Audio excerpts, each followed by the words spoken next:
Hello everyone. This is Sayyeda Kashmala. I am a gender right activist, an advocate high court, and I am from Pakistan. और हमें आज join किया है आयशा ने and I think we are very lucky कि आयशा के साथ हमें इंटरनेशनल लॉ को डिस्कस करने का मौका मिल रहा है. Aisha has done her LLM in international law. Currently, she is a PhD scholar. Doing her PhD in international law. It's a fully funded PhD. So Ayesha से हमें काफ़ी कुछ सीखने को मिलेगा. आयशा पाकिस्तान में रहते हुए भी काफ़ी काम करती रही हैं. इनके ओपिनियंस अभी भी हर जगह हमें पढ़ने को मिलते हैं. आई थिंक जब भी इंटरनेशनल लॉ का सवाल आता है तो आयशा का ओपिनियन जो है वो हमें एक बहुत ही डायरेक्ट लीगल ओपिनियन जो है वो आयशा से मिलता है. एंड आई थिंक ये पॉडकास्ट शुरू करने की वजह भी यही है कि कोई भी जब इंटरनेशनल क्राइसिस चल रहा होता है तो अक्सर हम मुख्तलिफ उसकी जो फैक्टर्स हैं उसको तो देख रहे होते हैं, लेकिन उसमें इंटरनेशनल लॉ का क्वेश्चन क्या है हम उसके ऊपर बात नहीं कर पाते. और अगर कर पाते हैं तो हम बहुत ज़्यादा फैक्ट्स को जो है वो कहीं ना कहीं छोड़ देते हैं. So Ayesha, thank you and I hope कि हम इस डिस्कशन को कंटिन्यू रख सके और आपकी जो एक्सपर्टीज हैं उससे इसी तरह इफादा हासिल करें. And thank you for starting this initiative with me. और हमारा ये जो आपका आइडिया है आई होप कि ये बहुत आगे तक जा सके. Thank you so much. इंशाल्लाह, thank you so very much इतना जेनरस इंट्रोडक्शन के लिए। बिल्कुल मेरी भी यही सोच थी कि हमें लीगल एंगल से चीज़ों को डिस्कस करना चाहिए, क्योंकि रोजमर्रा की डिस्कशंस में इंटरनेशनल लॉ अनफॉर्चुनेटली बहुत ज्यादा इरेलीवेंट होता जा रहा है। और कहीं ना कहीं लोगों को लगने लग गया है शायद ऐसी कोई चीज एग्जिस्ट ही नहीं कर सकती। आई अग्री कि इसकी इम्प्लीमेंटेशन, इसकी इन्फोर्समेंट बहुत ज्यादा वीक है, but it still exist. So as long as it exist, it's important to discuss it.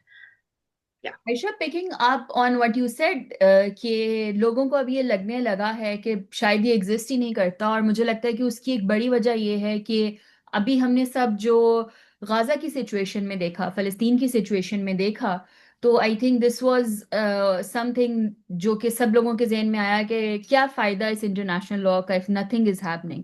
But you also see कि there is also a global movement, so things are happening. लेकिन हमने उसको execution तक कैसे लाना है और उन चीज़ों को समझने के लिए हम आपकी ज़रूरत हमें है बहुत शदीद.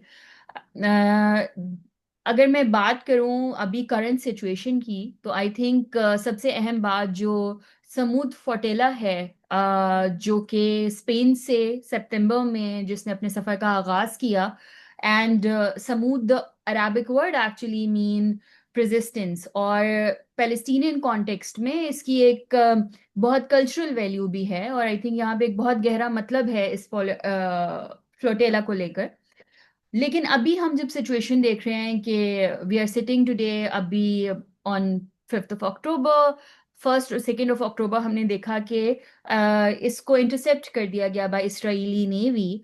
और it was I think around 40 nautical miles from Gaza जब ये हुआ. सो अब अगर हम इसकी जो लीगल एनाटॉमी है वो आपसे समझना चाहें कि मैरिटाइम लॉ यहाँ कैसे फॉल करता है, स्टेट स्टेट सॉवरेनिटी का सवाल कैसे आता है, ह्यूमन राइट्स का क्वेश्चन कैसे आता है. अगर हम इन लीगैलिटीज के ऊपर जो है वो आप हमें कुछ इसका थोड़ा सा एक ओवरव्यू दे सके. जी बिल्कुल। सबसे पहले हम स्टार्ट करते हैं कि ये जो फ्लोटिला है ये गाजा की तरफ जा क्यों रहा था। इस पूरे प्रोसेस में इंटरनेशनल लॉ के बहुत सारी ब्रांचेस जो है वो इन्वॉल्व है। स्टार्टिंग फ्रॉम द कॉन्सेप्ट कि जैसे मैंने कहा कि फ्लोटिला गाजा जा रहा था ह्यूमैनिटेरियन एड लेकर। तो ये जो ह्यूमैनिटेरियन एड का कॉन्सेप्ट है ये इटसेल्फ इंटरनेशनल लॉ इसको डील करता है, इसको रेगुलेट करता है। अगर हम कुछ प्रोमिनेंट लॉज देखें, जैसे कि हमारे जो लॉज ऑफ वॉर जिसको कहते हैं इंटरनेशनल ह्यूमैनिटेरियन लॉ में, जिसमें एक नाम बहुत ज्यादा सुना जाता है, बहुत प्रोमिनेंट है, विच इज जेनेवा कन्वेंशंस। तो अगर हम फोर्थ जेनेवा कन्वेंशन के आर्टिकल 23 की बात करें और हम लोग उसके एडिशनल प्रोटोकॉल्स जो 1977 में आए थे, अगर हम उसके आर्टिकल 70 की बात करें, तो ये दोनों आर्टिकल जो है वो रिलीफ ऑपरेशंस की बात करते हैं। तो अगर हम बात करें कि ह्यूमैनिटेरियन एड क्या होती है, तो ह्यूमैनिटेरियन एड का वर्ड जो है वो इस चीज को बयान करता है कि कोई भी ऑर्गेनाइजेशन या कोई पर्सन जो है वो ऐसे कॉन्फ्लिक्ट जोन में, जो कि इस वक्त गाजा है, अगर वहां पर वो कुछ सप्लाईज लेकर जाए, जैसे कि मेडिकल सप्लाईज, फूड, और जिस तरह की हम देख रहे हैं फॉर्मूला मिल्क, इस तरह की चीजें, वो इस मकसद के लिए लेकर जाए जिससे सिविलियन सफरिंग्स को डिक्रीज किया जाए। इसका मकसद कोई पॉलिटिकल नहीं है, लोगों को सेल्फ डिटर्मिनेशन दिलाना नहीं है, लोगों को वॉर रोकना नहीं है। इसका मकसद सिर्फ और सिर्फ एक न्यूट्रल है और ह्यूमैनिटेरियन है कि सिविलियन सफरिंग को डिक्रीज किया जाए।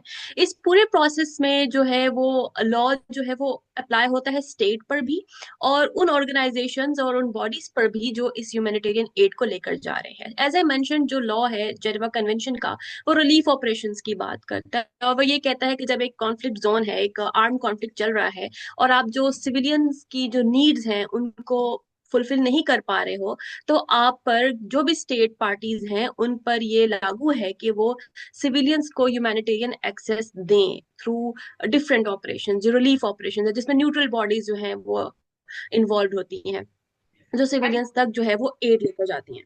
जी। Ayesha, to follow up on that, आपकी बात से मेरे जहन में एक सवाल आ रहा है कि अगर हम काउंटर आर्ग्यूमेंट को सोचें तो यहाँ पर स्टेट ये भी कह सकती है कि under the disguise of humanitarian add, हम इस हम्म। टर्मिनोलॉजी के अंडर ये लोग जो हैं वो कोई असला लेकर जा रहे थे, या मतलब वो बहुत सारे प्रिसेप्शंस दे सकते हैं। बिल्कुल तो बिल्कुल। क्या ये लॉ ये इस चीज को एक्सेप्शन। डिस्कस करता है? क्या इसके बिल्कुल ऊपर बिल्कुल। जेनेवा कन्वेंशन पर बात हुई है?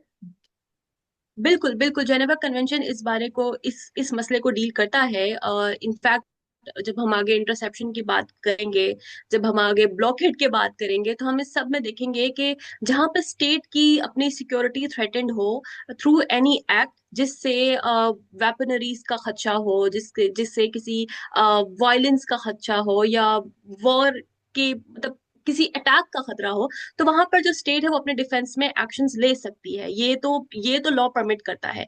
लेकिन यहाँ पर एक फैक्चुअल इवेल्युएशन होना बहुत जरूरी है, रीजनेबिलिटी होना बहुत जरूरी है। कोई लॉ जो है वो मैथमेटिकल फॉर्मूला नहीं होता कि एज इट इज अप्लाई होगा, क्योंकि लॉ में हमने बहुत सारे फैक्ट्स देखने होते हैं।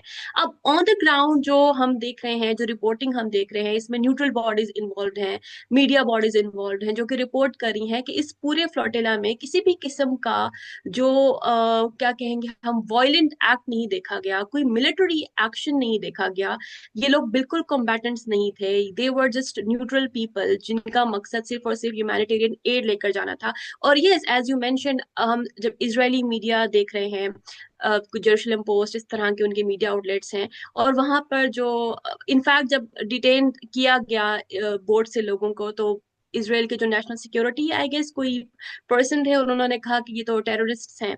तो yes, Israeli media is saying, Israeli authorities are saying that कि ये लोग तो टेररिस्ट हैं, या इन लोगों के पास कोई खतरे की चीजें थी। बट हमने फैक्चुअल चीजों पर, रीजनेबिलिटी पर, एविडेंस की बेस पर जब हमने डिसाइड करना है, तो on the ground, on the face of it, it appears कि इस तरह की कोई भी चीज उस फ्लोटिला में मौजूद नहीं थी। Coming back to the laws, आपको पता है कि बहुत सारी यूनाइटेड नेशन सिक्योरिटी काउंसिल की रेजोल्यूशंस भी आई, और मोस्ट रिसेंटली 2023 और 2024 में भी ये बात की गई कि सिविलियंस तक ह्यूमैनिटेरियन एड लेकर जाई जाए। और एक बहुत इंपॉर्टेंट लॉ है रोम स्टैट्यूट, आपको पता होगा कि लॉ वॉर्स में इसकी एप्लीकेशन होती है। Although Israel is not a signatory of this statute, but this statute in its article 8 ये कहता है कि अगर आपने सिविलियन स्टारवेशन को as an act of war, as a method of warfare अगर इस्तेमाल किया, तो ये एक वॉर क्राइम है। तो अगर हम इन तमाम लॉज को हम लोग इवेलुएट करें, इन तमाम लॉज को हम देखें, तो ये ह्यूमैनिटेरियन एड के पूरे कॉन्सेप्ट को एक लीगल कॉन्सेप्ट बताती है। और ये एक नॉर्मल कॉन्सेप्ट है जो वॉर्स में या इस तरह की ह्यूमैनिटेरियन क्राइसिस में, आर्म कॉन्फ्लिक्ट्स में परफॉर्म होता है। आयशा, ये चीज मुझे फिर एक और सवाल की तरफ लेके जाती है कि हम्म। आपने हमें इसके ऊपर तो क्लैरिटी दे दी कि ये ह्यूमैनिटेरियन एड है और हमें फैक्चुअल उसके अंदर एक फैक्ट मिशन की ज़रूरत है ताकि हम उसके ऊपर हम्म। बात कर सकें। लेकिन चलिए हम कहते हैं कि वो सब लोग सिर्फ एड ही लेकर जा रहे हैं। लेकिन सवाल ये है कि हम फिर अगर टेरिटोरियल सॉवरेनिटी की बात करें और हम उसके आर्ग्यूमेंट को देखें कि 500 लोग जो हैं वो क्यों एक टेरिटरी में एंटर हो रहे हैं, उनके पास कोई सपोज्ड वीज़ाज नहीं है, कोई ऑफिशियल परमिशन नहीं है, तो इंटरनेशनल लॉ उसके बारे में क्या कहता है, हम स्टेट कंसेंट को उसमें कैसे देखते हैं, और साथ ही साथ जब हम ह्यूमैनिटेरियन एंट्री की बात करते हैं कॉन्फ्लिक्ट जोन में, तो वो क्योंकि मुझे लगता है कि इसके अंदर एक बहुत डेलिकेट टेंशन है, और बिल्कुल। फॉर दिस के लोग इसको बेहतर तौर पर लीगली समझ सकें, तो I would want to know कि ये यहाँ पर उस स्टेट सॉवरेनिटी के कॉन्सेप्ट के साथ किस तरह से ये चीज़ जो है वो रिलेट हो रही है। आ, बहुत ही अच्छा सवाल है। और अब हम इस पूरे कॉन्सेप्ट की एनाटॉमी करते हैं। बिल्कुल आपने ठीक कहा कि 500 लोग हैं without any visa, without any invitation आपकी तरफ आ रहे हैं, तो ऑब्वियसली यहाँ पे क्वेश्चन ऑफ सॉवरेनिटी राइज होता है। बट हुज सॉवरेनिटी, सबसे पहले तो हम इस क्वेश्चन में आएंगे कि किसकी सॉवरेनिटी, गाजा की सॉवरेनिटी या फिर इसराइल की सॉवरेनिटी। तो इमोशनल आंसर नहीं करेंगे हम इसको। अगर हम लीगल पॉइंट ऑफ व्यू में देखें कि लॉज या रेजोल्यूशंस इस वक्त जो हैं वो क्या कहते हैं। अगर हम गाजा की सिचुएशन की बात करें तो वो टेक्निकली एक इंडिपेंडेंट कोस्टल स्टेट नहीं है। ठीक है। आपको पता है 2005 में इसराइल ने अपनी जो फोर्सेस हैं वे विड्रॉ कर ली थी गाजा से। लेकिन एक बड़ा क्या कहते हैं, फेमस एक फ्रेज है कि इफेक्टिव कंट्रोल, यानी कि गाजा का जो बॉर्डर है, जो उसका कोस्ट है, जो उसका एयर स्पेस है, वो अभी भी इसराइल के इफेक्टिव कंट्रोल में है। तो यहाँ पर जिसका इफेक्टिव कंट्रोल है वो पार्टी तो इसराइल है। इसका मतलब है कि गाजा तक पहुंचने के लिए अगर हमें किसी की कॉन्सेंट या परमिशन चाहिए तो वो इसराइल है, अनफॉर्चुनेटली। अब हम इस कॉन्सेप्ट के पॉइंट ऑफ व्यू में आते हैं। Yes, you are very right. अगर हम article 20 additional protocols 1 of Geneva Convention की बात करें, सॉरी आर्टिकल 70, तो उस आर्टिकल में ये बात की गई है कि जब आपने रिलीफ ऑपरेशन परफॉर्म करना है तो इसमें बहुत इंपॉर्टेंट है, बहुत इम्पोर्टेंट पे भी अभी आते हैं। इसमें ये चीज इंपॉर्टेंट है कि आपने जो है वो स्टेट पार्टी की कॉन्सेंट लेनी है, उसका एग्रीमेंट, एग्रीमेंट का वर्ड जो है वो लॉ में इस्तेमाल हुआ है। लेकिन जब हम आईसीआरसी की कमेंट्रीज पढ़ते हैं, और मतलब जो कस्टमर इंटरनेशनल लॉ पर उनकी कमेंट्रीज हैं, जब हम उनको पढ़ते हैं, उस लॉ की डेप्थ पर जाते हैं, तो हम देखते हैं कि आर्बिटरली डिनाई नहीं किया जा सकता इस कॉन्सेंट को। यानी कि जब, क्योंकि हम बार बार जेनेवा कन्वेंशन में देखते हैं कि सिविलियन स्टारवेशन नहीं होनी चाहिए, कलेक्टिव पनिशमेंट की बात हुई है जिसको हम आगे जाकर थोड़ा सा एक्सप्लेन करेंगे, ह्यूमैनिटेरियन क्राइसिस की बात की जा रही है कि सिविलियंस की प्रोटेक्शन इज इम्पोर्टेंट। जब बार बार एक रूल जो है वो एग्जिस्ट करता है, तो हम इस तरह के किसी किस्म की डिनाइल को, जो कि बिल्कुल अनरीजनेबल हो, जहां पर आप देखें, अगर वो टेरिटोरियल वाटर में एंटर होता तो इसराइल के पास ये इख्तियार था कि वो जो है, और जो AP1 है वो भी कहता है कि आप अपनी सुपरविजन में ह्यूमैनिटेरियन एड जो है वो डिस्ट्रीब्यूट करवाएं, और आप बेशक सर्च करें, आप देखें, आप अपनी तसल्ली करें, लेकिन सिविलियंस तक वो ह्यूमैनिटेरियन एड रुकनी नहीं चाहिए। यहाँ पर जो है, क्योंकि ये एक अनरीजनेबल डिनाइल है, इस सूरत में उन लोगों का गाजा तक पहुंचना बिल्कुल बिल्कुल भी इंटरनेशनल लॉ की नजर में एक इलीगल एक्ट नहीं माना जाएगा। और यहाँ पर आई होप कि हम नेक्स्ट चलेंगे, क्योंकि अभी तक शायद व्यूअर्स को ये पूछना हो कि ये बार बार टेरिटोरियल वाटर्स और हाई सीज क्या हो रहा है, तो yes, we will discuss on that also. बिल्कुल आयशा, मैं एक्चुअली इसी के ऊपर आना चाह रही थी कि हम जब इंटरसेप्शन की बात कर रहे हैं और ये लफ्ज हम बार बार अब सुन रहे हैं ना, और फिर हम ये कह रहे हैं कि यस। 40 नॉटिकल माइल्स के ऊपर ये इंटरसेप्शन हुई। लेकिन नॉटिकल माइल्स क्या है, मुझे लगता है कि आम फहम आदमी को उसको लीगल लैंग्वेज में समझना बहुत ज़रूरी है। और क्या कहते हैं वो इंटरसेप्शन क्या हुई, इसको अगर हम थोड़ा सा ब्रेक डाउन कर सकें, और इसको हम लीगल टर्म्स एट सी के अगर ध्यान से सोचें, तो फिर हम इसको किस तरह से लीगली देखेंगे कि ये क्या कंडीशंस हैं जिसमें state can carry these acts, and what is the situation right now.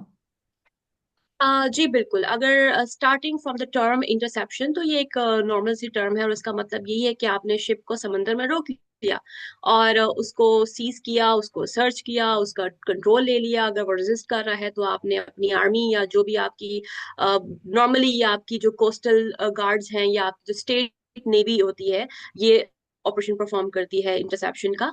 तो बेसिकली इसका मतलब यही है कि आपने जो शिप थी, जो भी फ्लोटिला थी, जो बोट्स थी, जो भी वेसल थी, उसको आपने रोक लिया और उसका कंट्रोल आपने ले लिया और उसको आप अपनी मर्जी की जगह अपने कोस्ट पर रह गए और फिर डिपोर्टेशन आपने कर दी। ये इस तरह का प्रोसेस है। तो सवाल अगर ये आता है कि नॉटिकल माइंस से, चले हम बात स्टार्ट करते हैं। एक्चुअली ये जो पूरा एक कॉन्सेप्ट है नॉटिकल माइंस का, टेरिटोरियल वाटर्स का, हाई सीज का, इसको डील करता है आपका यूएन क्लॉज, जिसको कहते हैं United Nation Convention on the laws of sea. अच्छा, ये एक बहुत इंपॉर्टेंट लॉ है पूरे मैरीटाइम लॉ के एरिया में, और इसको कॉन्स्टिट्यूशन ऑफ ओशंस भी कहा जाता है। ये लॉ बनाया इसलिए गया था कि क्योंकि समंदर बहुत बड़ा है दुनिया में, समंदरी इलाका जो है वो लैंड एरिया से ज्यादा है। तो आपने जब ये तयन करना था कि कितना एरिया समंदर में जो है वो स्टेट्स की कितनी जुरिस्डिक्शन है, कितने राइट्स हैं, और कौन से ऐसे एरियाज हैं जिसमें किसी की ऑनरशिप नहीं है बल्कि वो तमाम इंसानों की एक म्यूचुअल कह सकते हैं कि एक एरिया है जहां पर वो अपने राइट्स जो है वो एक्सरसाइज कर सकते हैं। तो यूएन क्लॉज जो है वो हमें कुछ जोन्स बताता है और उनकी लिमिटेशंस तयन करता है और बताता है कि आप उन एरियाज में किस किस तरह के राइट्स जो है एक्सरसाइज करते हैं। Starting from the concept territorial water, जो कि बार बार जिसका जिक्र हो रहा है कि टेरिटोरियल वाटर्स क्या होते हैं। टेरिटोरियल वाटर एक एरिया होता है, आपकी जो स्टेट है, जो कोस्टल स्टेट है, उसके कोस्ट से लेकर आपने 12 नॉटिकल माइल्स तक के जो माइल्स तक का जो एरिया है वो आपका टेरिटोरियल वाटर्स कहलाता है। टेरिटोरियल सी कहते हैं इसको। अब इस एरिया की जो लीगल एक स्टेटस है वो बिल्कुल ऐसा है जैसे कि लैंड एरिया का है या जैसे स्टेट के इंटरनल वाटर्स का है। ठीक है, यहाँ पर स्टेट अपनी फुल फ्लेज्ड सॉवरेनिटी जो है वो एक्सरसाइज कर सकती है, यहाँ के रिसोर्सेज एक्सप्लोर कर सकती है, यहाँ पर अपने लॉज जो है वो इम्प्लीमेंट कर सकती है, यहाँ पर अपनी जुरिस्डिक्शन एक्सरसाइज कर सकती है। तो ये बिल्कुल वैसा ही काउंट किया जाता है जैसे कि स्टेट की सॉवरेनिटी इसकी एयर स्पेस पर होती है या इसके लैंड पर होती है। एक छोटी सी एक्सेप्शन जो है, एक कॉन्सेप्ट इनफैक्ट यहाँ पर देखा जाता है जब हम यूएन क्लॉज का आर्टिकल 19 देखते हैं, तो वहां पर एक कॉन्सेप्ट आता है इनोसेंट पैसेज का। ठीक है, तो ये इनोसेंट पैसेज ये होता है कि अगर कोई फॉरेन वेसल जो है वो पीसफुली जो है वो आपके टेरिटोरियल वाटर्स में नेविगेट करेगी। ठीक है, लेकिन पर्टिकुलरली जो आर्टिकल 19 है वो उन सूरत हाल की बात करता है जहां पर आप वो इनोसेंट पैसेज जो है वो डिनाई कर सकते हो। अब वो सूरत हाल क्या हो सकती है कि ऑब्वियसली वो एक पीसफुल वेसल नहीं है।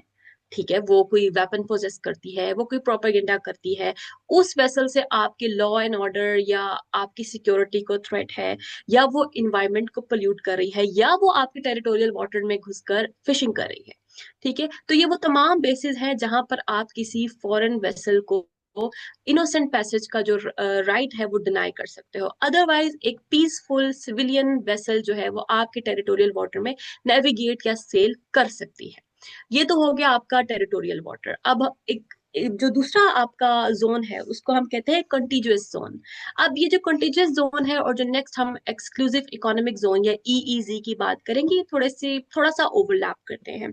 अगर हम कंटीजियस जोन की बात करें तो जहां पर आपका टेरिटोरियल वाटर खत्म हो रहा है, यानी कि 12 नॉटिकल माइल्स, वहां से लेकर ये फॉल करता है 24 नॉटिकल माइल्स से। सॉरी, मैं थोड़ा आगे निकल आई, जरा नॉटिकल माइल्स की बात कर लेते हैं। ये जो नॉटिकल माइल्स है ये सी को नेविगेट करने के लिए जो मेजरमेंट का एक तरीका है। ठीक है, यानी कि 1 नॉटिकल माइल जो है वो राउंड अबाउट 1.8 नॉटिकल माइल्स बन जाता है। तो अगर हम 12 नॉटिकल किलोमीटर्स बन जाता है, तो अगर हम 12 नॉटिकल माइल्स की बात कर रहे हैं तो it would be equal to around 22 kilometres. तो बैक टू कंटिन्यूअस जोन, जिसका हमने कहा कि वो 12 नॉटिकल माइल से लेकर 24 नॉटिकल माइल्स तक होगा। अब यहाँ पर जो स्टेट की, इसको हम बफर जोन कहते हैं। ये वो एरिया है जहां पर स्टेट जो है वो अपने लॉज एक्सरसाइज कर सकती है। यानी कि अगर यहाँ पर कोई क्राइम फॉर इंस्टेंस होता है तो जिस स्टेट के कंटेजियस जोन में होगा उसकी जुरिस्डिक्शन वहां एक्सरसाइज की जा सकती है। अगर इमिग्रेशन लॉ जो है स्टेट उस एरिया में अपने इमिग्रेशन लॉज जो है वो इन्वोक कर सकती है, लेकिन इससे ज्यादा मतलब एक लिमिटेड कंट्रोल है स्टेट के पास। ठीक है, वो वाला कंट्रोल नहीं है कि आपने और बाकी स्टेट्स को जो है वो इस एरिया से जो है वो आपने एक्सक्लूड कर देना है। यहाँ पर स्टेट के पास वो इख्तियार खत्म हो जाता है। नेक्स्ट जोन की बात करते हैं, जो कि बहुत इंपॉर्टेंट जोन है, और काफी सारे जो इंटरनेशनल प्रेसिडेंट्स में इस जोन को लेकर कुछ डिस्कशंस होती रही हैं। वो है जी इकोनॉमिक एक्सक्लूसिव इकोनॉमिक जोन। अब ये जोन जो है यहाँ पर स्टेट, इसको अगर हम एक नटशेल में बात करें तो हम कह सकते हैं कि जी पानी जो है वो तो आपका नहीं है, लेकिन रिसोर्सेज आपके हैं। अब यहाँ पर स्टेट जो है उसके पास ये इख्तियार है कि वो इस जोन में पाए जाने वाले रिसोर्सेज को एक्सप्लोर कर सकती है, चाहे ऑयल हो, गैस हो, फिशिंग हो, विंड पाइप इंसर्ट करनी हो, कुछ भी इस तरह का जो एक्सप्लोर करना हो या एक्सपीडिशन करना हो, ये सब चीजें जो है स्टेट इस जोन में कर सकती है। लेकिन इससे ज्यादा जो रिस्ट्रिक्शन वो एक्सरसाइज नहीं कर सकती, यानी कि किसी और स्टेट को एक्सक्लूड करना यहाँ से। ठीक हो गया। तो यहाँ पे यानी कि हम कह सकते हैं कि स्टेट के पास रिसोर्सेज के हद तक की तो जुरिस्डिक्शन है या पावर है, लेकिन उससे ज्यादा नहीं है। तो अब ये जो आपका ईईजी यानी कि एक्सक्लूसिव इकोनॉमिक जोन है, इसका जो एरिया है वो आपके जहां पे 12 नॉटिकल माइल्स आपका खत्म हुआ था यानी कि टेरिटोरियल वाटर, वहां से लेकर 200 जो है नॉटिकल माइल्स तक है। अब यहाँ पे एक फन फैक्ट ये है कि जो आपका कंट्री है फ्रांस, फ्रांस जो है उसके पास दुनिया के सबसे ज्यादा एक्सक्लूसिव इकोनॉमिक जोन्स जो हैं वो है। उसकी रीजन ये है कि बहुत सारे ओशंस में उनके पास कुछ आइलैंड्स हैं, तो हर आइलैंड का 12 नॉटिकल माइल्स अगर आप बना दें, ठीक है, तो उसके पास तो बहुत ज्यादा जो है वो एरिया कवर हो जाता है, और फिर उसके बाद उसका एक्सक्लूसिव इकोनॉमिक जोन भी बन जाता है। तो coming back to the very important concept which is of high seas, जो कि बहुत ज्यादा सुना जा रहा है, जिसको इंटरनेशनल वाटर्स भी कहते हैं। अब ऑब्वियसली जहां पर हमारा एक्सक्लूसिव इकोनॉमिक जोन खत्म हुआ है, यानी कि 200 नॉटिकल माइल्स तक, वहां से लेकर बियॉन्ड जितना भी एरिया है, दैट इज हाई सीज। अब हाई सीज जो है इसको कॉमन हेरिटेज ऑफ मैनकाइंड से भी कुछ स्कॉलर्स ने इसको रेफर किया है। और इसका मतलब ये है कि तमाम इंसान जो है वो ऑल स्टेट्स, चाहे वो कोस्टल स्टेट्स हों चाहे वो लैंडलॉक्ड स्टेट्स हों, वो तमाम स्टेट्स इस एरिया में फ्रीली नेविगेट कर सकती हैं, इसमें मौजूद रिसोर्सेज को एक्सप्लोर कर सकती हैं, साइंटिफिक रिसर्च कर सकती हैं, केबल्स इंसर्ट कर सकती हैं, इनफैक्ट आपकी जो आर्टिफिशियल आइलैंड्स हैं वो भी कंस्ट्रक्ट कर सकती हैं। ऑब्वियसली कुछ लॉज एंड रूल्स जो है वो यहाँ पे भी अप्लाई हो सकते हैं कि होते हैं कि आपने बाकी स्टेट्स के इंटरेस्ट को किस तरह देखना है। फिर आपको पता है कि एक्वेटिक लाइफ के कवानीन भी मौजूद हैं, कि आपने वहाँ जो समंदरी जिंदगी है उनके बारे में सोचना है, एंड पोल्यूशन के बारे में, तो ये तमाम रेगुलेशंस तो अप्लाई ऑब्वियसली होती हैं। लेकिन नटशेल ये है कि तमाम स्टेट्स के पास ये ये जो हाई सीज का एरिया है, ये किसी स्टेट की ऑनरशिप नहीं हो सकती, और तमाम स्टेट जो है वो यहाँ पे नेविगेट कर सकती हैं, यहाँ पे फ्रीली जो है वो अपनी एक्टिविटीज परफॉर्म कर सकती हैं। तो कमिंग बैक टू, या I think you wanted to ask something. I actually just wanted to ask एक बहुत छोटी सी बात, और वो मेरे जहन में एक बहुत ही जो विजुअल मैं बार बार देख रही थी इंटरनेट पे, उससे मेरे जहन में आया कि इवन दो कि जो फ्लोटेला आ रही थी इट वाज इंटरसेप्टेड, लेकिन क्योंकि वो उस इंटरसेप्शन में इजरायली आर्मी इतनी ज़्यादा बिजी थी कि the people at Gaza coast उनको बहुत ज़्यादा फिशिंग करने का मौका मिल गया, और उससे पहले तक वो फिशिंग भी नहीं कर पा रहे थे उस पानी में।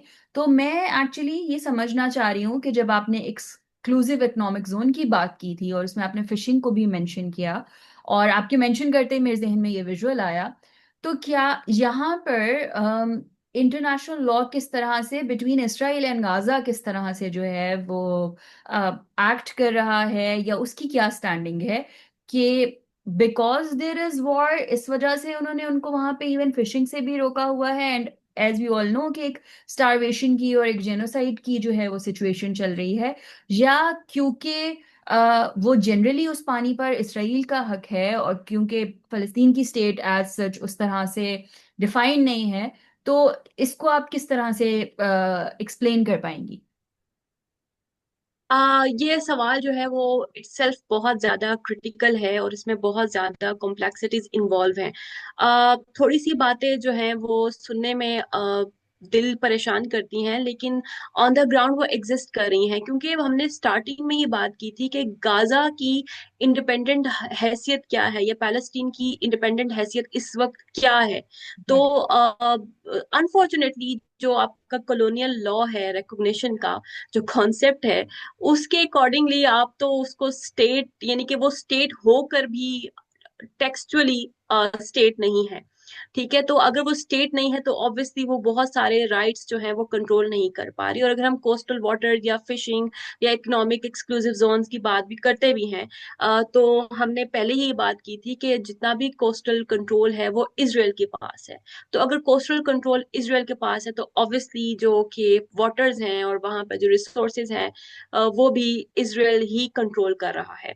अब लॉ वो लोग खुद एक्सप्लोर कर सकते हैं क्या लॉ है, यानी कि इसराइल उनको रोक रहा है। ऑब्वियसली यहाँ पे जब आप उनको स्टेटहुड के राइट से ही डिनाई कर रहे हो, जहाँ जब यहाँ पर ये लॉ ब्रीच हो रहा है, तो सब्सिक्वेंट जितने भी लॉज हैं जो स्टेटहुड से रिलेटेड हैं, स्पेशली सॉवरेनिटी, तो जब वो सब ब्रीच हो रहा है तो ऑब्वियसली ये तमाम लॉज जो कि एक उससे इवॉल्व होते हैं, ये भी ब्रीच हो रहे हैं। तो technically on the paper textually अगर हम बात करें, तो अगर coastal control, I would say it again, if that control is belongs to Israel, then obviously further subsequent rights and control, it also belongs to Israel.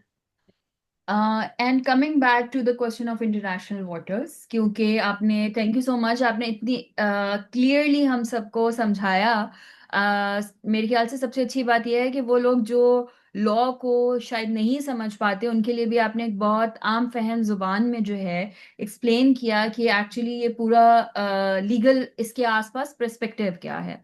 So coming hmm. Back to the international waters के, ये जो अब क्या एक state legally एक ship को can they board in international waters? क्या इस रूल की कोई एक्सेप्शंस हैं? क्या यहाँ पर सिक्योरिटी कंसर्न या ब्लॉकेट का क्वेश्चन आता है? और हम इसको किस तरह से, और हम फ्रीडम ऑफ नेविगेशन की लेंस से देखते हुए हम इसको किस तरह से जी, एक्सप्लेन कर सकते हैं? बहुत ही अच्छा सवाल है, और यस, इस सवाल का जवाब डिस्कस करना बहुत इंपॉर्टेंट है। सबसे पहले हम ये बात करते हैं, बिल्कुल इसराइल और फ्लोटिला के कॉन्सेप्ट में ये बात करते हैं कि क्या एक स्टेट एक हाई सीज में मौजूद शिप को या वेसल को इंटरसेप्ट कर सकती है या नहीं। जो लॉ इस पूरे मसले को या हाई सीज को, एज वी मेंशन्ड अर्लियर, जो लॉ इस पूरे कॉन्सेप्ट को डिफाइन करता है, वो यूएन क्लॉज है, law of sea. Law of sea के मुताबिक जब हमने हाई सी डिस्कस किया तो हमने ये बात की कि यहाँ पर तमाम स्टेट्स को फ्री नेविगेशन का हक है। सही हो गया। तो किसी भी वेसल को हाई सीज पर इंटरसेप्ट करने के लिए कुछ कंडीशंस का मौजूद होना जरूरी है। पहली बात तो ये कि ये एक मतलब ये पायरेट से भरी हुई एक शिप है या किसी पायरेट की शिप है और इससे पायरेसी होने का खतरा है। सबसे बड़ी रीजन तो ये है। तो अगर आप किसी पायरेट की शिप या कोई वेसल जो है वो हाई सीज में पाएंगे तो आप उसको इंटरसेप्ट कर सकते हैं। ठीक है। या फिर ये वेसल जो है वो ट्रेड, स्लेवरी की ट्रेड, ये जो स्लेव ट्रेड होती है उसमें जो है वो शामिल है, यानी कि इस वेसल के थ्रू जो है वो स्लेव्स की ट्रेड हो रही है। तो अगर आप इस चीज, ये आपको लगता है कि इस वेसल में ऐसा काम हो रहा है, तो ऑब्वियसली आप उसको इंटरसेप्ट कर सकते हैं। उसके बाद ये जो है वो क्या कर रही है कि ये इलीगल ब्रॉडकास्टिंग कर रही है। ठीक है, यानी कि वहां पे उसने केबल लगा दी है जो कि इलीगल है और वहां से वो ब्रॉडकास्टिंग कर रही है। ठीक हो गया, यहाँ इसको भी यूएन क्लॉज जो है वो डील करता है। तो अगर आपने इस शिप को या इस वेसल को ऐसी एक्टिविटीज करते हुए देखा, तब भी आप इसको इंटरसेप्ट कर सकते हैं। और एक और बड़े मजे की बात है, वो ये है कि फॉर एग्जाम्पल अगर ये जो फ्लोटिला की कोई जो शिप्स होती हैं और ये इसराइल की ही होती, यानी कि ये आपकी अपनी स्टेट की कोई वेसल है, तब भी आप इसको इंटरसेप्ट कर सकते हैं। ठीक है। अब मजे की बात यह है कि यहाँ पर इस जो हमने अपने फ्लोटिला की कंडीशन देखी है, यहाँ पर इनमें से कोई एक भी कंडीशन जो है वो फुलफिल नहीं होती। और एक और बड़े मजे का कॉन्सेप्ट है, वो ये है कि अगर कोई वेसल आपने ऐसी देखी है जो स्टेटलेस है, यानी कि वो शो नहीं कर रही, कि मैं किस स्टेट से बिलोंग करती हूँ, तो आप उसको इंटरसेप्ट करते हैं। अब यहाँ पर एक और कॉन्सेप्ट आ गया है कि वो शो नहीं करती। आप सुन रहे होंगे कि फ्लैग स्टेट या फ्लैगशिप की बात हो रही है। ठीक है, इसका मतलब ये है कि एक यूएन क्लॉज कहता है कि जब आपका वेसल हाई सी में जाता है तो उसने एक फ्लैग कैरी करना है, और वो फ्लैग उस स्टेट का होगा जिस स्टेट से वो शिप जो है वो रजिस्टर्ड है। और इस रजिस्ट्रेशन से और इस फ्लैग से बहुत ज्यादा लीगल इम्प्लीकेशंस अराइज हो सकती हैं, होती हैं। सबसे इंपॉर्टेंट तो ये है कि जिस स्टेट का फ्लैग इस शिप ने कैरी किया हुआ है, इस शिप पर सिर्फ उसी स्टेट की जुरिस्डिक्शन अप्लाई होती है। तो अक्सर क्वेश्चन अगर ये कोई करता है कि हाई सीज में किसकी जुरिस्डिक्शन अप्लाई होती है, तो हाई सीज में उस स्टेट की जुरिस्डिक्शन अप्लाई होती है जिसका फ्लैग उस शिप ने कैरी किया हुआ है। उसके क्रू मेंबर्स पे भी वही स्टेट की जुरिस्डिक्शन अप्लाई होती है। इन सम केसेस वहां पे कोई क्रिमिनल ऑफेंस होता है तो भी सबसे पहला जो पर्सन है, या जो सबसे पहला बंदा जिसको हम कहेंगे कि जुरिस्डिक्शन इसकी अराइज होती है, तो वो स्टेट होगी जिसका फ्लैग उस शिप ने कैरी किया हुआ है। तो अब यहाँ पे यूएन क्लॉज एक बड़ी इंटरेस्टिंग बात करता है कि आप एक वक्त में सिर्फ एक ही स्टेट का फ्लैग कैरी करोगे। ठीक हो गया। अगर आपने दो फ्लैग्स कैरी किए हैं, या आपने दो से ज्यादा, एक से ज्यादा अगर आपने फ्लैग्स कैरी किए हैं, तो आपको एक स्टेटलेस शिप समझा जाएगा। इसका मतलब यह है कि जब आप हाई सीज पर हैं तो आप वनरेबल हैं, आप इंटरसेप्ट हो सकते हैं। सही हो गया। तो पहली बात, जब हम इन पांचों की पांच कंडीशंस को अप्लाई करते हैं फ्लोटेला पर, तो इनमें से एक भी कंडीशन फुलफिल नहीं होती। तो यूएन क्लॉज के तहत आपने जो इंटरसेप्शन किया वो इलीगल है। लेकिन क्योंकि हम जब कानून पढ़ते हैं, अगर सब चीजें इतनी ही वाजे होती तो डिफेंस लॉयर्स का तो एग्जिस्टेंस होती ही ना। हर चीज का एक डिफेंस होता है। तो ऑब्वियसली इंटरेस्टिंगली इसराइल भी इन इस पूरे मामले को डिफेंड कर रहा है। और सिर्फ अभी नहीं, क्योंकि ये पहली फ्लोटिला नहीं थी, अभी ये बहुत सारी फ्लोटिलाज जो हैं वो इस तरह गाजा पैलेस्टीन की तरफ गई हैं। ठीक है। और उन्हें इसी तरह इंटरसेप्ट किया गया। बल्कि 2010 में तो एक बहुत ही खतरनाक किस्म का वाकया हुआ जिसमें इजरायली फोर्सेस ने जो है वो 9 एक्टिविस्ट का कत्ल कर दिया जो कि टर्की से बिलोंग करते थे। और इसी तरह एक शिप को इंटरसेप्ट किया और उसके बाद वहां पर चढ़ाई कर दी और सिविलियंस का मर्डर कर दिया, और काफी सारे अराउंड 40 इंजर भी हुए। जिसके बाद बहुत ज्यादा क्रिटिसिज्म भी आया। कुछ रिपोर्ट्स जो हैं वो इसराइल की फेवर में आई, कुछ अगेंस्ट आई। लेकिन coming back to the legal defence जो कि इसराइल इसराइल जो है वो इन्वोक कर रहा है। जब हम डिफेंस की बात करते हैं तो एक कॉन्सेप्ट आता है ब्लॉकेड का। Yeah. ये ब्लॉकेड का कॉन्सेप्ट जो है वो बहुत इंपॉर्टेंट हो जाता है जब हम इस पूरे मामले की डिफेंस की बात करते हैं। तो जो ब्लॉकेड है, स्पेशली जो नेवल ब्लॉकेड है, आर्म्ड कॉन्फ्लिक्ट्स में ब्लॉकेड होना कोई अनोखी बात नहीं है। हमने बहुत ज्यादा कॉन्फ्लिक्ट्स में इसको देखा है। कोरियन वॉर में देखा है। एंड वेरी इंटरेस्टिंगली, जब पाकिस्तान और इंडिया की वॉर हुई थी 1971 में, जब बांग्लादेश अलग हुआ था, उस टाइम पर भी ब्लॉकेड हुआ था पाकिस्तान की कोस्ट पर, इंडिया ने किया था। तो ये ब्लॉकेड का मकसद ये होता है कि आपने जो एनिमी की टेरिटरी है या बाउंड्री है या कोस्टल जो बाउंड्री है, उसको ब्लॉक कर देना है ताकि वहां किसी किस्म की कोई सप्लाई ना पहुंचे, कम्युनिकेशन ना हो या री ना हो। ठीक है। तो ये आप अपनी सिक्योरिटी के लिए ये एक मिलिट्री एक्शन होता है कि आप उसकी टेरिटरी को क्लोज कर देते हो। ठीक हो गया। और जब इसके बारे में कोई ट्रीटी या कोई कन्वेंशन या स्टेट्स का कोई एग्रीमेंट मौजूद नहीं है, इसका बल्कि इसको पाया जाता है कस्टमरी इंटरनेशनल लॉ में। और इसके लिए कुछ कंट्रीज के वॉर मैनुअल्स बहुत ज्यादा रेलिवेंट है। इससे रिलेटेड जो हमें लॉज चाहिए होते हैं या डिस्कशन चाहिए होती हैं, उसके लिए हम इन मैनुअल्स को देखते हैं, जिसमें बहुत इंपॉर्टेंट है यूएस वॉर मैनुअल्स या यूके के जो वॉर मैनुअल्स हैं। और एक बहुत इंपॉर्टेंट डॉक्यूमेंट है जिसको बार बार साइट किया जाता है, बहुत ज्यादा रेलिवेंट है, वो है सैन रेमो मैनुअल, जो कि 1994 में कुछ इंटरनेशनल एक्सपर्ट्स ने बनाया था। अब ये जो मैनुअल है, ये कुछ कंडीशंस बताता है ब्लॉकेड के लिए, कि कब एक ब्लॉकेड जो है उसको लीगल कहा जाएगा और कब एक ब्लॉकेड है उसको इलीगल कहा जाएगा। और अभी हम जब इस डिस्कशन की तरफ चलेंगे तो मैं आपको एक बड़े मजे की बात भी बताऊंगी। पहले हम इसकी डिस्कशन करते हैं। अच्छा, ये जो कंडीशंस है वो ये कहते हैं कि भाई आपने जो ब्लॉकेड है वो नोटिफाई किया है, डिक्लेयर किया है, ठीक है, और आपने इफेक्टिवली ब्लॉकेड किया, नहीं कि आपने किया नहीं और बोला हुआ है कि जी हमने ब्लॉकेड किया, तो आपने एक एक्चुअल ब्लॉकेड आपका एग्जिस्ट कर रहा हो, ठीक है। और बिल्कुल डिस्क्रिमिनेटरी नहीं होना चाहिए। अगर आपने ब्लॉकेड लगाया तो वो तमाम स्टेट्स के अगेंस्ट ब्लॉकेड होगा, इवन न्यूट्रल बॉडीज के लिए भी होगा। और ये किसको अनरीजनेबल नहीं होना चाहिए, ठीक है। अच्छा, मजे की बात ये कि जब हम लोग इस अभी भी मैं एक यूरोपियन जर्नल था, उसमें एक इजरायली स्कॉलर थे, और वो इस पूरे मामले पर अपना डिस्कशन देते थे। वैसे वो 2010 का जो इंसिडेंट था उस पर उनका सारा एनालिसिस था। लेकिन उन्होंने कहा कि भाई ये जो ब्लॉकेड है ये लीगल है, क्योंकि इसराइल ने जो है वो डिक्लेयर भी किया, इसराइल ने जो है वो पूरा इफेक्टिव ब्लॉकेड लगाया।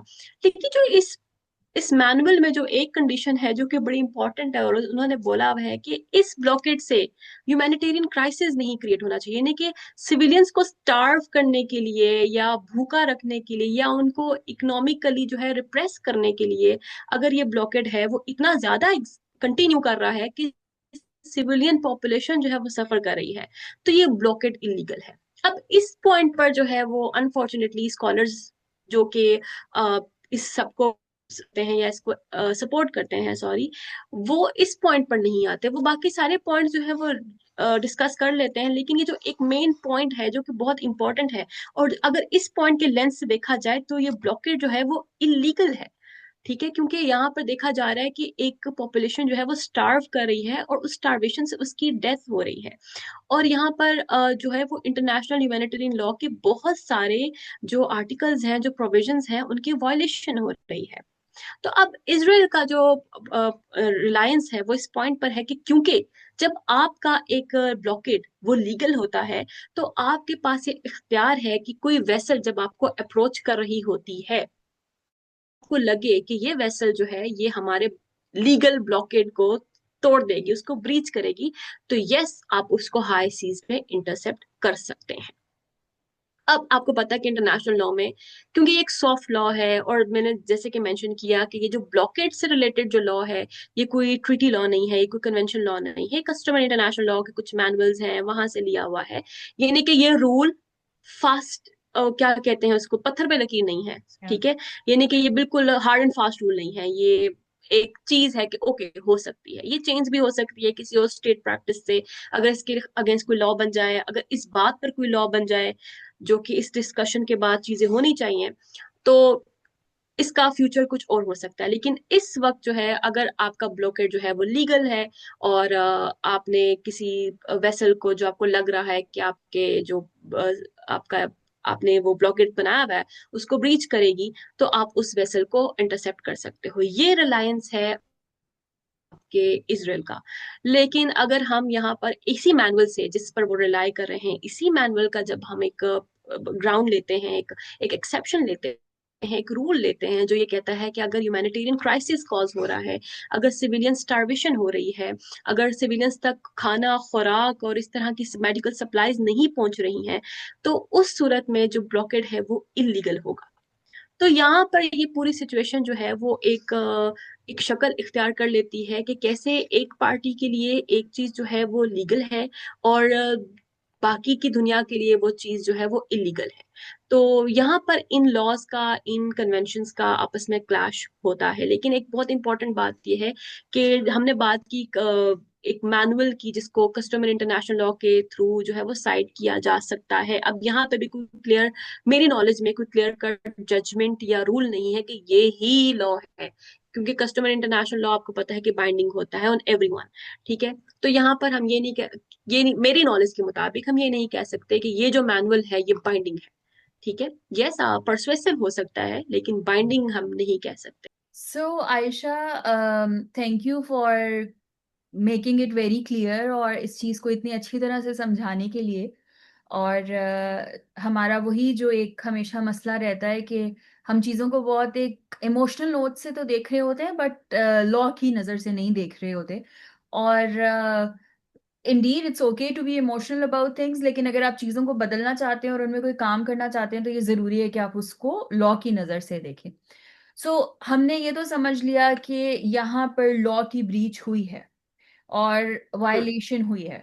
अब जो बात हम समझ सकते हैं उसमें दो तरह की वायलेशंस हुई हैं। एक मैरिटाइम लॉ की सपोज्ड वायलेशन हुई है और एक ह्यूमैनिटेरियन लॉ की जो है वो वायलेशन हुई है। स्पेशली अगर हम देखें तो अभी जो न्यूज़ आ रही है उसमें जिस तरह ग्रेटा के साथ, technically she is just a kid, और उसको मैन हैंडल किया गया, then she was forced to kiss Israeli flag.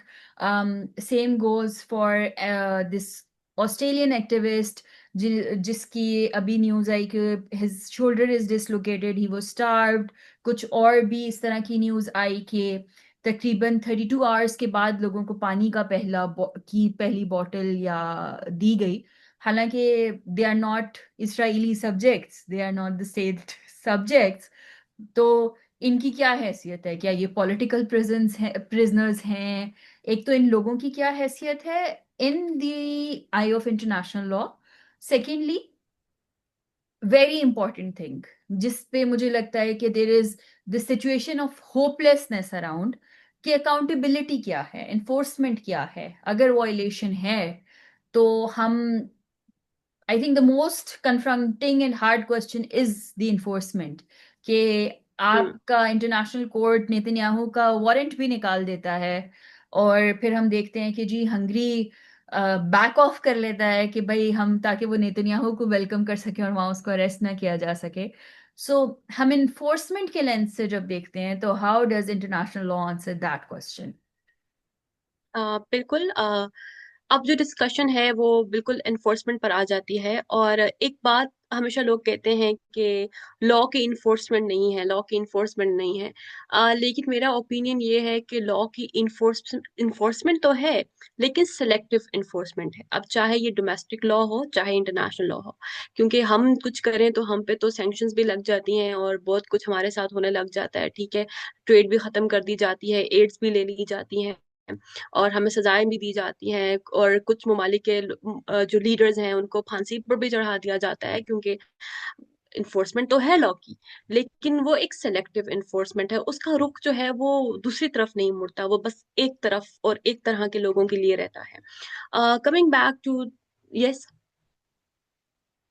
I can't hear you Kushmala. I think ये बिल्कुल वैसी ही बात है जैसी आप पिक एंड चूज की बात कर रही थी, कि जब एग्जैक्टली। इसराइली स्कॉलर्स उसको एक्सप्लेन करने लगते हैं तो the point that actually conference them, वो उसको बस छोड़ देते हैं। यस, बिल्कुल ऐसा ही है। Coming back to the question कि यहाँ पर वायलेशन हुई है और अब इसका इन्फोर्समेंट कैसे होगा। और ऑब्वियसली यहाँ पर लॉज वायलेट हुए हैं, इंटरनेशनल लॉ वायलेट हुआ है, मैरिटाइम लॉ वायलेट हुआ है। और मतलब एक बहुत ही अगर आपने कहा कि सपोजिटली अगर वायलेशन हुई है, बल्कि सपोजिटली हम नहीं कहेंगे, हुई है। अगर हम लोग एक बात कह रहे हैं कि इंटरसेप्शन हुआ है हाई सी में, और ब्लॉकेड ही जब इलीगल था, तो इंटरसेप्शन भी इलीगल है। क्योंकि इंटरसेप्शन इलीगल है, तो अब जो लोगों को डिटेन किया है, वो डिटेनमेंट का प्रोसेस भी इलीगल है।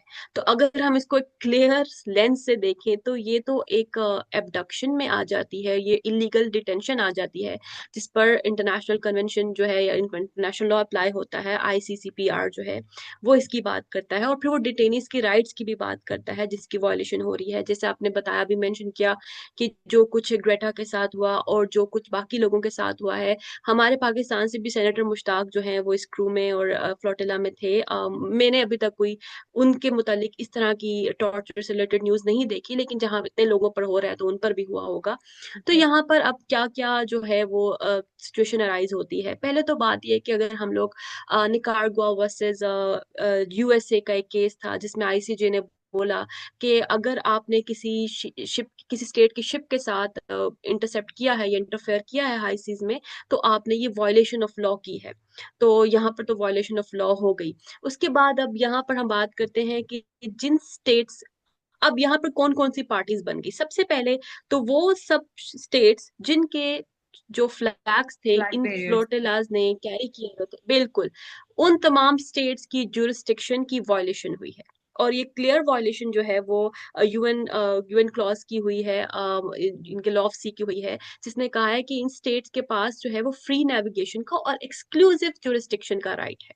ठीक है, और ये बात पर्टिकुलरली जो है वो आपके आर्टिकल 87 और आर्टिकल 92 में बात की गई है कि ये जो स्टेट्स हैं, इनके पास इनके इनकी शिप्स में जो भी चीजें हो रही हैं उनका उन पर एक्शन लेने का या उसकी जुरिस्डिक्शन सिर्फ और सिर्फ इन्हीं स्टेट्स के पास है, इसराइल के पास नहीं है। यहाँ पर दो तरह के लॉ जो की फ्री नेविगेशन जो है उससे उनको रोका गया, ये वायलेशन हुई। और दूसरा ये कि उनकी जो एक्सक्लूसिव जुरिस्डिक्शन का राइट था उसको इसराइल ने जो है वो ब्रीच किया है, उसको उसने।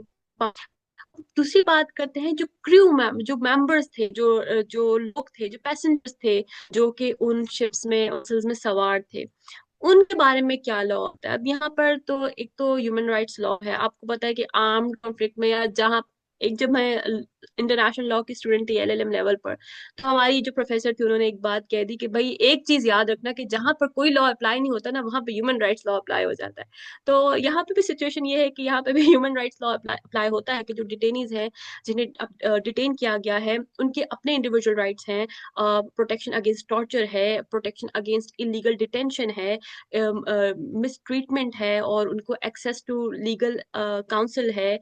ये सब उनके राइट्स है, access to food and water which are very basic. ये तमाम उनके राइट्स एग्जिस्ट करते हैं, और ये राइट्स जो हैं वो वायलेट हुए हैं।